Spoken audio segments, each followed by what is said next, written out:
আজকের ভিডিওটা হচ্ছে সঞ্জয় বাগচির জন্য। বাংলায় এই জন্যই করছি যে ও বাংলা বোঝে, অন্য ভাষা বোঝে না, তো ওই জন্য ওকে ঠেলা দেওয়ার জন্য ভিডিওটা বানানো হচ্ছে। ওরে এ দেখি আদিবাসী কে মতন চালে উঠে গেছে। রে বাড়া তুই কে রে তুই মা? আলবাল ছাড়লে ওরা নিরত ফাটা মাল। আদিবাসীদের তুই করবি অপমান আর আদিবাসীরা ওরা চুপচাপ থাকবে, এটাই ভেবেছিস না? মেরে গাঁড় ভেঙে দেবো কেলা।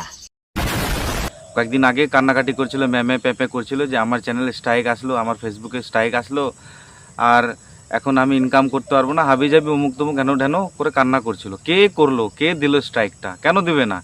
ফেসবুকে আপনার কিছু ফলোয়ার আছে মানে কি তাই বলে আপনি যা কিছু তা করবেন? আপনার 5 টাকার দাম নেই, 5 টাকা আপনার ইজ্জত নেই।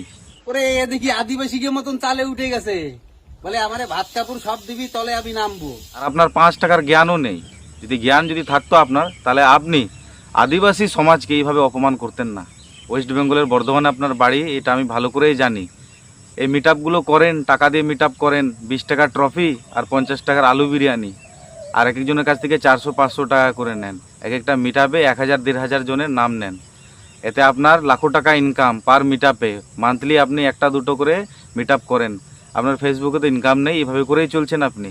আর এখন দেখছেন আমাকে নিয়ে কেউ চর্চা করছে না, কিছু বলছে না, তো আপনি আদিবাসীদেরকে নিয়ে উল্টোপাল্টো বলা শুরু করে দিলেন। আরে আপনি ব্যক্তিগত কোনো একজন আদিবাসীকে যদি কিছু বলা হয় কি না, সে যদি তার এগেনস্টে কমপ্লেন করে, তাতেই বিশাল কিছু হয়ে যায়। আর আপনি তো পুরো আদিবাসী সমাজের উপরে বলেছেন হেন তেন। তা আপনাকে কি করা যায়? আপনাকে কি করা যায়? আপনি আদিবাসী সম্প্রদায়ের লোকেদের নিয়ে কি জানেন? আপনি জানেন আপনাদের মতো লোকেদেরকে ইংরেজরা প্যান্ট খুলে ন্যাংটো করে চাবুকের বাড়ি লাগাতো? এটার বিরুদ্ধে প্রথম কে প্রতিবাদ জানিয়েছিল? এই আদিবাসীরাই জানিয়েছিল। কি জানেন মশাই আপনি? জানেন সবই। আপনি জানেন যে এদেরকে নিয়ে আমি কিছু মন্তব্য করলে আজকে আমি অনেক উঁচুতে আর উঠবো। এখন 5 লাখ ফলোয়ার আছে, 1 মিলিয়ন ফলোয়ারটা তাড়াতাড়ি হয়ে যাবে। আরে মশাই, লোকের ভালো কিছু করুন, উন্নত করুন। আপনি আপনারটাই ভাবছেন। মানুষদেরকে নিয়ে চলুন, সঙ্গে নিয়ে চলুন। আপনি পার মান্থ 1-2 লাখ টাকা ইনকাম করছেন এই মিট আপ করে, লোককে ঠকিয়ে 20 টাকার ট্রফি আর 50 টাকার আলু বিরিয়ানি আর 400-500 টাকা করে এক একজনের কাছ থেকে নিচ্ছেন। কি ভিডিও বানায় ওরা? আপনি কি ভিডিও বানান? খুব ভালো উন্নতি করছেন দেশের, সমাজটাকে বরবাদ করে রেখেছেন। পুরো যুব সমাজটা তো বরবাদ হয়ে গেছে। আর আপনার মতো বুড়ো বেগুনকে আমি এটাই বলবো যে আপনার জন্য আপনাদের বয়সী যত লোক ছিল তাদেরকেও আপনি পাগল করে রেখেছেন। আপনি ভিডিওটা ডিলিট করে দিলেন মানে বিশাল কিছু করে দিলেন নাকি? যে আমি চুরি করিনি। একটা স্ট্রাইক তো পড়েছে, আরও 2টা স্ট্রাইক মারবো, চ্যানেলটাকে ডিলিট করাবো।